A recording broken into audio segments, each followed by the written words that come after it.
지금 그러면 이 부동산 투기 광풍이 부는 이유가 뭐냐? 이 문재인 정부가 지금 이제 뭐 처참하게 됐잖아요. 아니, 왜 이렇게 됐을까? 이제 이런 문제에 대해서 좀 생각을 해봐야 되는데요. 약간 억울한 면도 있어요. 무슨 얘기냐? 이 유동성이 너무 많이 풀렸고요. 이 상황에서 부동산 가격을 뜻하는 대로 이렇게 조절한다는 것은 굉장히 어려울 수 있습니다. 뭐 그거 저는 인정하고요. 두 번째는 이게 촉발시킨 게 자기들이 아니에요. 이명박 정부, 박근혜 정부, 특히 박근혜 정부 때 최경환이라는 사람은 초이노믹스라고 하는 거를 펼쳐가지고 세상에 장관이 무엄하게 자기 성을 붙여가지고 경제정책을 표현하는, 나는 그건 또 무슨 짓인지 모르겠어요. 자기가 했는지 기자들이 했는지 모르겠는데 초이노믹스라고 하는 걸 해가지고 뭘 했냐면 부동산 투기를 억제할 수 있는 장치는 모조리 다 풀어라. 그리고 국민 여러분 빚내서 집 사세요. 그게 언론의 표현, 그 사람이 직접 했는지 모르겠는데 언론에 빚내서 집 사라 정책이다. 이렇게 표현이 됐습니다. 그렇게 노골적인 투기 조장 정책, 부동산 경기 부양 정책을 펼쳤고요. 이제 그때 사실은 저는 부동산 투기를 괴물이라고 표현을 하는데요. 우리 속에 갇혀있던 괴물이 뛰쳐나온 겁니다. 그때 뛰쳐나온. 그러니까 이 괴물을 밖으로 끌어낸 것은 이명박 박근혜 정부입니다. 근데 이 괴물이 뛰쳐나오는데 문재인 정부가 이게 괴물인지 뭔지 모르고 조그만한 뭐 강아지쯤 되는 걸로 이렇게 생각을 했던 건지 아마 그랬던 것 같아요. 이것쯤은 뭐 얼마든지 이렇게 조절할 수 있어. 얼마든지 할 수 있다고. 금융 규제 좀 하고 말이야. 이렇게 해서 부동산 가격 적당히, 그러니까 폭등은 안 시키고 또 내려가면 또 뭐 정치적으로 곤란하니까 적당히 유지하는 거 할 수 있다고. 그렇게 믿었던 것 같아요. 그래서 말을 근사하게 하고요. 레토릭이 근사하고요. 그 다음에 이제 부동산 시장에는 핀셋 규제만 합니다. 문제가 생기면 거기 규제 지역으로 묶고 대출 규제하고 세금 강화하고. 그러면 당연히 옆으로 튀잖아요. 이걸 우리가 풍선 효과라고 부르는데요. 문재인 정부 부동산 정책에 대해서 비판할 때 역대 최다의 풍선 효과를 유발한 정부입니다. 이런 조어가 나오잖아요. 강남에서 마용성, 노도강, 수용성, 안시성, 또 뭐 금광구라고 하는 것도 있더라고요. 금광구, 김부검까지 이렇게 막 투기가 그지요 튀어서 풍선 효과를 만들어내는, 이거는 문재인 정부의 정책 오류입니다. 몇 가지로 문재인 정부 정책 오류를 좀 지적을 드리면, 이제 부동산 투기가 어떤 존재인지 잘 몰랐어요. 제가 지금 보니까 이 괴물이라고 하는 걸 몰랐어요. 보통 수단을 가지고는 이걸 제어할 수 없다. 그런 인식이 없었어요. 부동산 정책이라는 거는 적당히 아까 말씀드린 대로 가격 좀 이렇게 조절하고 거기다가 뭐 주거복지 정책 약간 덧붙이면 되는 걸로 이렇게 생각을 했습니다. 두 번, 이게 이제 그 얘기고요. 이거는 뭐 경향신문 그 당시 만화입니다.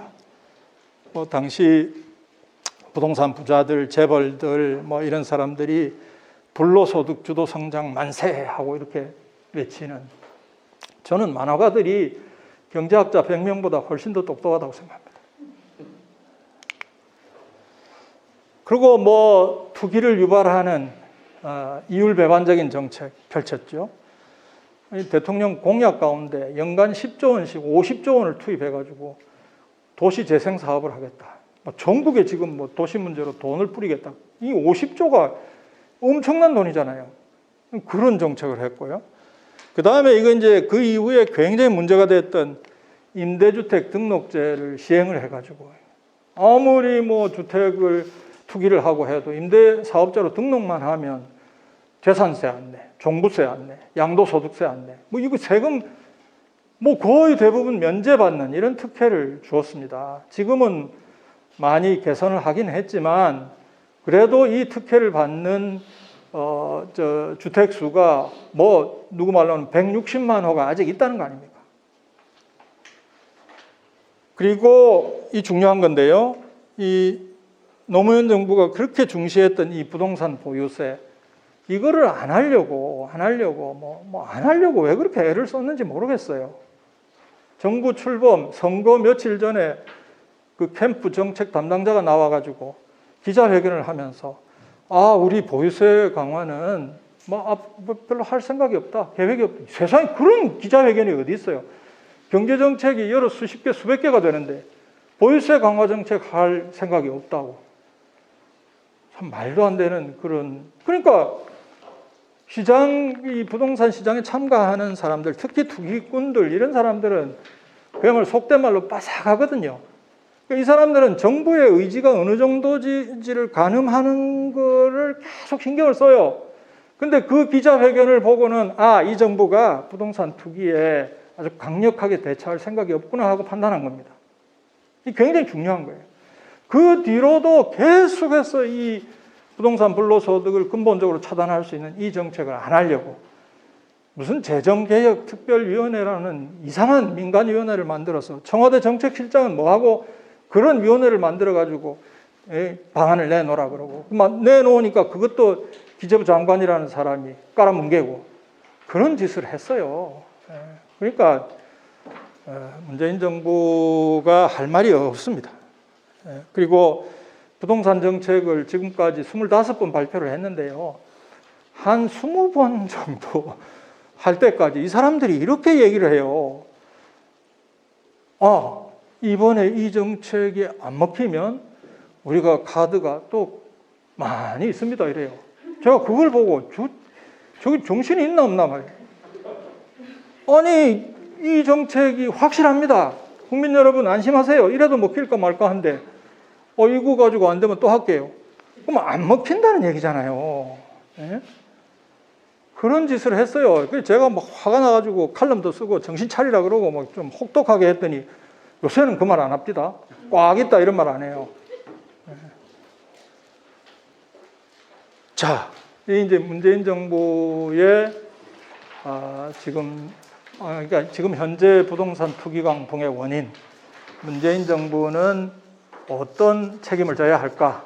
지금 LH 사태로 그야말로 국민 여론이 저는 이렇게 급전직하한다는 거는 좀 예상을 못했어요. 어려울 거다 이런 정도만 생각했지 이렇게 되리라고는 예상을 못했는데요.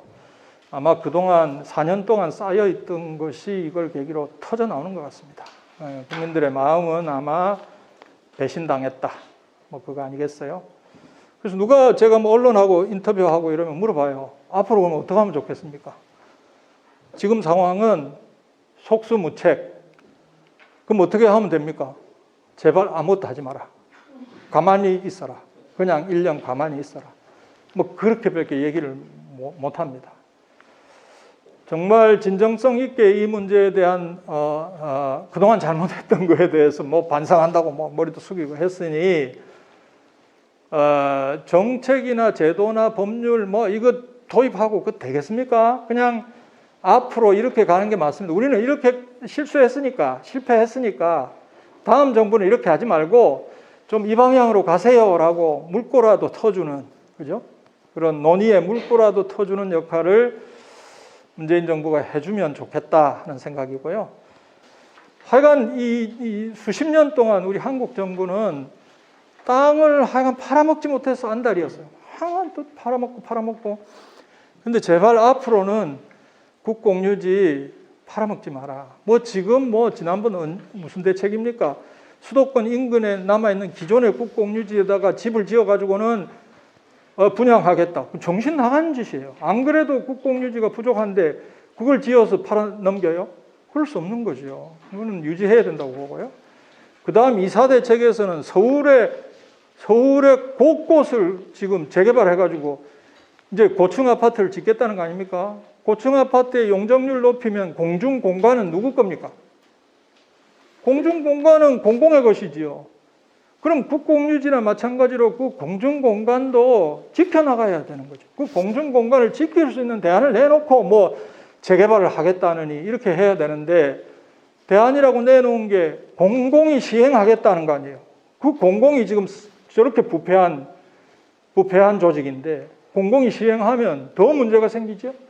지금 LH 사태가 터졌기에 망정이지 서울의 이사 대책이 본격화하고 그 많은 사업들을 LH가 다 시행을 하고 건설업자 관여하고 국토부가 관장하고 지금 무슨 일이 벌어졌겠습니까?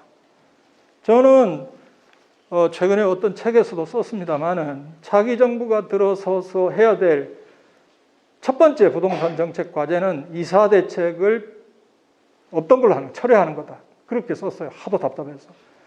그리고 여러분 서울에 사시니까 아유 이거 부동산 문제 생겨가지고 공급을 더 하면 패닉 바잉 안 하고 해결되겠거니. 저는 지방의 대학 교수잖아요. 그거 진짜 염장 지르는 짓이에요. 아니 대한민국의 부동산 문제가 서울 수도권밖에 없어요. 지방에는 지금 어떤 일이 벌어지고 있는지 관심이라도 있습니까?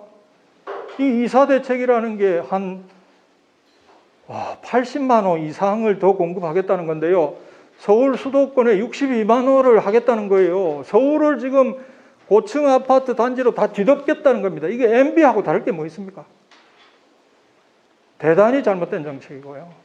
자기들이 이 투기 억제를 못한 거를 존재 증명을 하느라고 공급 확대, 말도 안 되는 공급 확대를 하겠다고 지금 내놓은 정책이란 말이에요. 마지막에 제가 이렇게 너무 열을 올립니다. 이 정도 하고 제 강의는 마치기로 하겠습니다. 예.